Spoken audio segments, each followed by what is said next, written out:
welcome po sa panibagong episode na naman ng aming channel at ako nga po pala ulit si Allen ng Greenyard TV and para naman po sa vlog natin for today, mag-focus naman tayo dun sa mga halaman na sinuwerte tayo sa pag-aalaga natin, na parami natin at naibenta natin, nakakatulong sa atin sa pagkakaroon ng magagandang collection, yun, nakasama sa collection natin, tsaka syempre financially, kasi syempre ito yung mga halaman na naging mabenta at dito nakilala yung unti-unting nakilala yung Greenyard sa mga halaman na yan. So, iisa-isahin natin tong mga halaman na to. At syempre, bago tayo magsimula sa mga bago pa lamang po sa aming channel, huwag niyo pong kakalimutan na mag-like, share, and subscribe and pakihit na rin po yung notification bell para maging updated kayo sa mga susunod pa naming videos. Please visit and support na rin po yung aming Facebook and Instagram page, Greenyard PH po. At sa mga gustong bumisita sa aming garden, naandi dito po sa screen yung aming complete address. And guys, bago nga pala tayo magsimula, big shoutout po sa Max Silang. So, kung kayo ay bibisita sa Silang para mamili ng mga halaman. At syempre, hindi may iwasan sa mga bisita natin, sa mga pumupunta sa Greenyard PH, na magutom tayo habang tayo ay namimili ng halaman. Tamang-tama kasi na andito naman or meron naman pong Max Silang na malapit lamang po sa Greenyard PH na pwedeng-pwede niyong puntahan para mag-lunch, mag-dinner, or mag-breakfast. So, along Aguinaldo Highway lamang po siya. Tapat po siya ng Toyota Silang. So, kayo po ay didiretso pa Tagaytay. So, bago kayo pumunta ng Tagaytay, pwedeng-pwede na kayong dumaan dito sa Max Silang. Siyempre, inaanyayahan ko din po ang mga Silanggenyos na bumisita, mag-celebrate na kung ano man ang okasyon natin. Pwedeng-pwede po tayong bumisita sa Max Silang. At saka isa pa, ang maganda sa kanya, napakaganda ng service nila kasi napakababait ng kanilang mga staff, lahat sila. And very accommodating, maganda yung lugar, maganda talaga yung service. Kaya mga Silanggenyos, mga bumibisita sa Greenyard PH, tara na sa Max's Restaurant Silang. Eto na nga, isa-isahin natin tong listahan na parang I felt lucky nung meron tayo ng mga halaman na to or nung nagkaroon tayo ng mga halaman na to when it comes sa pag-aalaga, kung paano natin naparami at kung paano natin sila paano sila naging mabenta sa atin. Paano nakatulong ito para makilala pa lalo yung Greenyard. Number 1 sa ating list, itong ating mga Thai Caladiums. Pagdating dito sa mga Thai Caladiums, masasabi ko na ito yung one of the best at saka most selling plants namin nung nagsisimula. Kasi putok na putok yung yung halaman nun, yung mga indoor plants. And yung lahat ng tao during that pandemic ay naghahanap talaga ng iba't ibang klase ng mga rare plants. And isa na dyan, yung mga rare na mga Thai Caladiums. At pagdating dito sa halaman na to, napakarami namin itong nabenta. At the same time, napakarami naming na-propagate nito, na naging collection namin. Tanda ko pa noon, every time na halimbawa magkakaroon kami ng stock nito kasi during that time kalakasan ng halaman nga itong Thai Caladiums. And ano pa noon, wala pa syempre tayong wala pa tayong mga propagation since ito ay coming from Thailand talaga. And yung supplier natin every time na nagdadala dito, pagka-post nito within siguro sabihin na nating 30 minutes ubos talaga lahat. Kung kahit gaano pa kadami yun. And syempre, napakagaganda naman kasi. And rare itong mga to. Dati kasi hindi pa masyadong mahigpit Wala pang mga permit. Kahit ano pa yung ipadala mo through LBC, medyo mahirap nga lang yung process. Kasi syempre, mahigpit. Tapos pandemic, lockdown. Pagkatapos yung packaging pa nito, yun ang isang pinaka-challenging. Dahil syempre, bago pa lang tayo sa paghahalaman, hindi pa tayo nakakapagpadala. Ang mga buyers natin doon, simula Luzon hanggang Mindanao talaga may na-order. Kalat na kalat sa buong Pilipinas itong mga Thai Caladiums kung saan-saan talaga nakakarating yung mga orders natin. And napakagaganda naman talaga, true enough. And yun, masasabi kong isa siya sa nakapag-boost financially, unang-una, nakatulong talaga siya. And syempre, yung nakadagdag sa collection natin. Kasi syempre, as a seller, minsan pag dumating yung mga Thai Caladiums, iniisip mo or mapapaisip ka kung ibebenta mo ba to or hindi. Buti na lang minsan dumadating dalawang pares nito or dalawang paso nito. So ako, pagka talagang gusto ko yung Caladium, iiwan ko na kagad yung isa sa akin.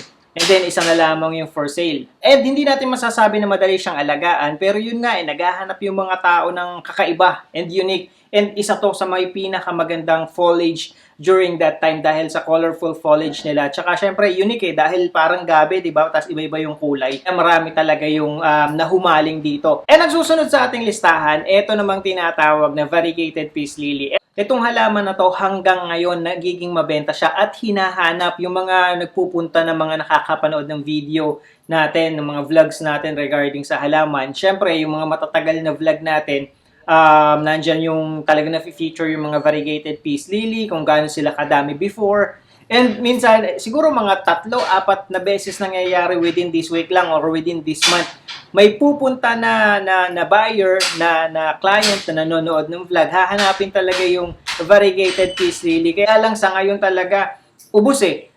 Halos walang natira dun sa ano natin, dun sa variegated peace lily natin. Kasi yung supply ko, konti na rin. Tapos even yung mga na-propagate natin before, ubos. Dahil napakaganda rin itong variegated peace lily. Buti na lang nakapagtabi tayo ng atin para sa collection natin, para sa ating bahay. And yun, masasabi ko, advice ko, wag niyong kakalimutan. Just in case na meron kayong variegated peace lily, marami tayong vlog regarding dyan, panoorin nyo lamang. Pero ang isang mapapayo ko sa inyo, kung meron kayo nito, huwag nyo isasama dun sa mga, lalong-lalo na dun sa ordinary natin na peace lily, yung color green, yung foliage lang, walang variegation.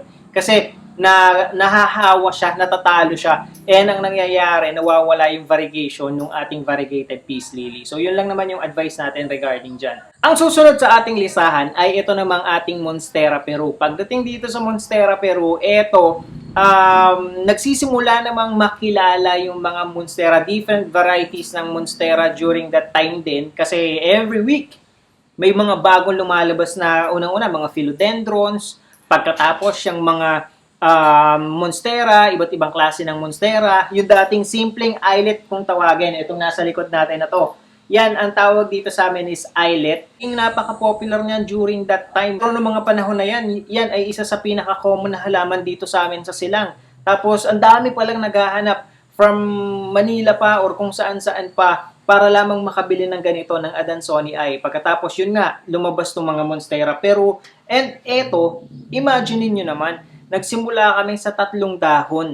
Gaano na kadami yung na-propagate natin. Sa tingin ko, isa to sa pinaka-the best, sa pinaka-mabilis at pinaka-madaling i-propagate na halaman. Parang dito, kumuha ka lang ng cuttings, walang masasayang, walang matatapon, walang mamamatay. Every cuttings na itusok mo, nabubuhay at nabubuhay. Para siya mga potos. Kahit nga minsan yung pinagkainan or yung halimbawa yung portion ng internode na yung dahon ay sabihin mo ng sira o kaya kinain ng mga tilas, itusok mo lamang siya, magkakaugat at magkakaugat. Kaya napakaswerte natin at naparami natin itong ating Monstera Peru. Imagine niyo, ayan, parang hindi nababawasan yung Monstera Peru natin. Tuloy-tuloy lang siya sa pagkakaroon ng maraming dahon. Ever since, siguro mga 2.5 years na to sa atin, isang beses pa lang natin siya niriripat. At kung saan natin siya nilagay dun sa pasong yon, yung pa rin yung paso niya hanggang ngayon. Hindi rin natin siya, ang ginagawa lang natin siya sa kanya, yan, yung pagdidilig at pagkatapos yung paglalagay ng fertilizer. Pagpapalit ng soil, hindi natin pa nagagawa or hindi pa natin napapalitan yung soil or nadadagdagan man lang. Pero, ayan, continuous yung pagkakaroon niya ng dahon, hindi rin na lumiliit yung mga dahon na naipoprovide niya. And sobrang dami na nating nakuha dito, yung Monstera Peru na to. And ayan, ito yung isang mga patunay. Ito ay galing din sa mga cuttings natin. Kita nyo naman, gumagapang na sa wall natin. At mas malalaki pa nga yung na ipoprovide na na dahon. Ito yung pansin ko. Pansin nyo, every time na halimbawa yung aerial root niya, parang makahanap ng kakapitan, mas nagiging firm, nagiging mas malaki yung dahon. Ewan ko lang, napapansin ko yan dun sa mga Adansonii at saka dito sa Monstera Peru. Kapag ka nakakahanap sila ng kakapitan, yung mga next na dahon na sumisibol sa kanila, mas bigger compare mo dun sa mga nauna na dahon. Lain nyo, 3 dahon lang to nagsimula na galing sa cuttings, pinuhay natin, and within 2.5 years, ganito ng kakapal, ganito ng kadami, sobrang dami pa nating nabawas dyan. Tuloy-tuloy lang siya. Hindi siya maselan at hindi siya mahirap alagaan. And ang susunod sa ating listahan ay ito namang ating Heartleaf Hoya. So dito, hindi lang sa ito lang yung naging pinaka-popular, pero kasabay kasi siya ng kasabay siya ng trichalagiums during that time. Ang dami na rin nating na-dispose nitong Heartleaf Hoya. Ito, sabihin na nating we got lucky kasi meron tayong nakuhang supplier during that time. And napakabilis. Sobrang dami nun. Tandang-tanda ako. yung supplier namin nagbibigay, nagdadala sa amin ito. Tapos ubos ng ubos din sa garden. Nasa hanging basket pa to or nasa hanging na naka-wire na pot yung pinaglalagyan niya. Tapos ayun, ubos din ng ubos siya kasi marami naghahanap. At saka parang napaka-unique.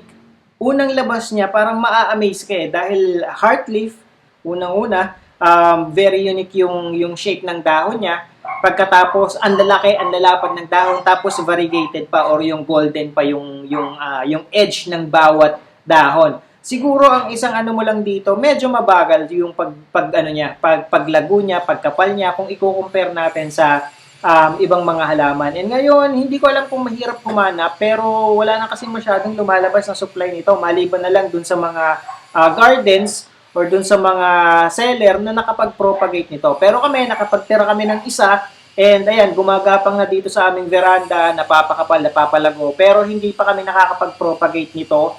And ang propagation naman ito, ano lang, cuttings. Kumbaga, kukuha kayo ng 2 piraso ng dahon, tapos ikakat nyo siya doon kasama yung node niya, and then yun yung itutusok nyo sa pinaka-soil. So far, so good naman itong ating variegated na hoya o itong heartleaf hoya natin dito sa atin. Hindi pa natin siya napopropagate. So, naghahanap siya. Unlike ng ibang halaman, ito hindi masyadong kumakapit pero nagtitrail talaga siya. Kung ito ay ihahang nyo or lalagyan nyo ng pole, mas maganda. Kaya ang susunod naman sa ating listahan, itong ating sensation. Tandang-tanda ko to. Itong sensation na to ay isa to sa kauna-unahang video na ginawa natin. Ito yung isang kauna-unahang halaman rin na sa tingin ko parang i-pinost natin doon nung nagsisimula pa lang yung yung Greenyard PH na Facebook page. Yun, kasi syempre parang nagsisimula tayo nun gumawa kami ng mga sample na i-display namin dito sa garahe, sa bahay, nilagay namin sa pot. Ever since, hindi siya nabenta nun kasi nasa tabing daan tapos nagsisimula siya. So, inilagay na lang namin siya, inilipat namin siya. Sabi ko, okay na, akin na lang tong sensation na to. Kasi parang nagandahan ako nung time na yun dahil maliit pa siya, hindi pa siya gantong kakapal at gantong kalaki, hindi pa ganitong kadami yung dahon niya. Tapos nung nag-propagate tayo, ayan na. Ito yung isa sa kauna-unahan. Kaya talaga may sentimental value itong halaman na to dito sa atin. And ayan, patuloy lang sa pag-grow dito sa ilalim ng hagdanan natin itong sensation na to. Medyo maalikabok kasi dito sa amin kaya every time na kahit punasan mo yan, diligan mo, ugasan mo, daan lang yung maghapon, tas punong-puno na siya ulit ng alikabok. Ito, hindi siya nasisikatan ng araw, kaya ganyan yung dahon niya. Kapag inilagay mo siya sa direct sunlight, sigurado kahit gaano kaganda ang dahon niyan, masusunog yung mga dahon. Kaya yun lang yung dapat nating i-avoid pagdating dito sa mga sensation natin. And 2.5 years din to. Kasi magtatatlong taon na tayo. So, gantong katagal na tong sensation na to. As you can see, ito pa rin yung pot na pinaglalagyan, nakapag-provide na yan ng napakaraming dahon, nagkaroon ng mga raming dahon, marami na rin tayong natanggal, at medyo tumataas na siya. Alangan na nga sa kanya yung paso niya. So, siguro, it's time, siguro one of these days, ililipat natin siya sa much bigger pot na. Sa tingin ko, pwede naman natin siyang i-propagate na din. And ito, kung makikita nyo, kahit pa yan ay, yung compare natin sa peace lily, ang peace lily kasi nagkakaroon ng mga panibagong suloy. Pero itong sensation, hindi. Isang beses lang talaga. Kung halimbawa gusto siyang magkasuloy or gusto nyong maparami ang inyong mga sensation through cuttings, pwede nating i-cut yung top portion na to, tapos ito yung itatanim natin, and then iiwanan natin yung may ugat na yan, yung nakatanim sa paso, pagkatapos yun yung magkakaroon ng panibagong suloy. At ang susunod sa ating listahan, itong ating fiddly fig. Ang fiddly fig, naging popular din siya, naging in demand din siya, at saka tumaas ang presyo nito. Ito, yung fiddly fig na to kasi ito galing to ng China sa pagkakatanda ko. Kasi iba yung fiddle na nabibili namin before Ang mahal ng mga fiddle dati kasi nga very popular, at saka yung gustong-gusto ng mga tao na i-display, lalo na kapag malaki yung spot or area na paglalagyan mo. Isa yan. Even sa ibang bansa, yung artista, doon unang sumikat ang fiddly fig. Tapos, since nakikita nga siya sa TV, hanggang sa dumating dito sa atin, at naging mabenta, tapos pumutok pa yung plant business, ayan na, ang daming naghanap. And kung saan-saan, may mga bambino, may mga yung flat na fiddle fig. Iba't ibang klase, may mga variegated pa nga nito kaya lang yung variegated kasi medyo mahal tsaka konti yung supply kaya parang hindi siya masyadong kumalat. Pero dito, murang-mura kasi yung pagkakabili natin and as you can see, na-propagate na natin siya. 3 sanga ang nakuha natin. Kasi nung nabili natin tong fiddle fig na to, multi-branch na talaga siya. So, ang ginawa natin, nung medyo tumaas na siya, ay minarkot natin. Pagkatapos nating imarkot, nung nagkaugat na siya, kinat na natin. And as you can see, ito yung 3 nakuha natin sa kanya. Dito sa 3 to, itong mga to buhay na. Kasi kung mapapansin ninyo, mayroon na siyang mga panibagong dahon. Ibig sabihin, nakapag-adjust na siya. Pero nung inilipat naman natin siya, may ugat na naman siya. Hindi pa nga lang ganun kalaki. Pero ayan, nakapag-adjust na, nakakapal na or nakalago na yung ugat nila. Kaya ayan, nakapagpasibol na siya ng panibagong dahon. Pagdating naman dito sa mother plant natin, makikita nyo rin na okay na ulit at magsisimula na ulit siyang kumapal dahil meron ng mga panibagong dahon na umusbong or panibagong sanga. So, maswerte tayo sa deal na nakuha natin dito kasi mura lang to natin nakuha marami ring nung nasa garden to, sa tingin ko parang pagdadating nito, ubos ng ubos din And yun nga, bago pa man ako maubusan, nag-uwi na rin ako ng isa kasi alam ko mabilis lang siyang mabenta. Hanggang ngayon, may mga naghahanap pa ng fiddle leaf. Kaya lang depende kasi sa supply na ngayon Isama na rin natin sa listahan natin etong ating money tree, kung tawagin, or dito sa amin mas kilala sa chestnut, or itong kastanyas. Ito, isasama natin sa listahan natin kasi sabihin na nating hindi naman sinuwerte, pero ito yung nagbigay or nag-open up or nakapagpa-boom ng business during that time wala pang green yard. Dito nagsimula. Isa to sa mga halaman na pinagsimulan talaga ng tatay ko. Kasi ito, tanda-tanda ko, nagtanim pa ng maraming puno ang tatay ko sa likod ng bahay namin. Tapos, ang itatanim mo kasi dito is yung mga buto niyan. Yung ginawa mong plat, doon mo siya itatanim. Tapos iintayin mo siyang sumibol, pasisibulin mo siya ng sabihin na nating mga 1 foot. Pagkatapos, o kaya merong mga, halimbawa, 8 inches, tapos kukunin mo yon. Pagka kinuha mo yon, yun yung itinitirintas. Hindi pa uso yung mga indoor plants noon. Ang karamihan ng mga benta or tinda namin noon ay mga outdoor plants. And ito yung isa sa pinaka mabilis maubos, pinakamabilis or pinakamabenta. Yun nga lang, medyo mabusisi yung proseso kasi aalagaan mo pa, pasisibulin mo pa. Hindi lahat ng buto ay sisibol, unang-una sa lahat. Kaya kailangan volume talaga yung pagtatanim nito kasi nandun yun. Pagkatapos, nandun pa yung portion na kung tawagin sa amin pasek or mapapasek or malulusaw yung mga itinanim mo kasi may nangyayari talaga yan. Konting konting pagka napalakas ka or napadiin yung pagtitirintas mo sa kanya, nababali. So, nababawasan yung tinitirintas mo. Kaya bago mo magamay yung process, medyo mabusisi talaga itong mga kastanyas na ito. And yun, sobrang tagal naming naghalaman, sobrang tagal ni tatay nagtanim nito. And ito yung isa talaga sa pinagsimula namin. Kaya yun, we are very blessed. Tsaka nating sinuwerte tayo sa pagbebenta ng mga outdoor plants at saka nitong mga itong ating mga money tree or kastanyas. Yun lamang po, and I hope nakatulong at nag-enjoy kayo sa panonood ng video na to. And again, sa mga bago pa lamang po sa aming channel, huwag niyo pong kakalimutan na mag-like, share, and subscribe. And pakihit na rin po yung notification bell para maging updated kayo sa mga susunod pa naming videos. Please also visit and support na rin po yung aming Facebook and Instagram page, Greenyard PH po. Magkita-kita po ulit tayo sa susunod na episode ng Greenyard TV, and thank you for watching.